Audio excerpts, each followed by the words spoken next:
और यदि आप मुझे कुछ देना ही चाहते हैं तो हे प्रभु, मुझ पे इतनी कृपा बनाए रखना कि मेरे हृदय में आपकी भक्ति की ज्योत सदैव प्रज्वलित रहे और मैं एक क्षण के लिए भी आपको भूल ना पाऊं।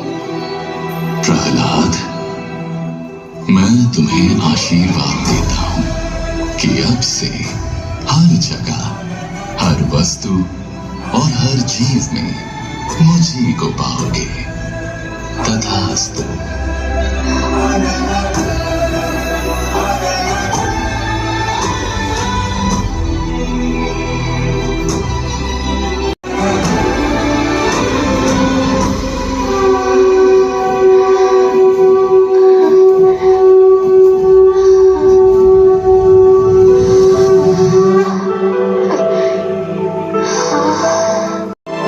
नारायणाय नमो नमः वासुदेवाय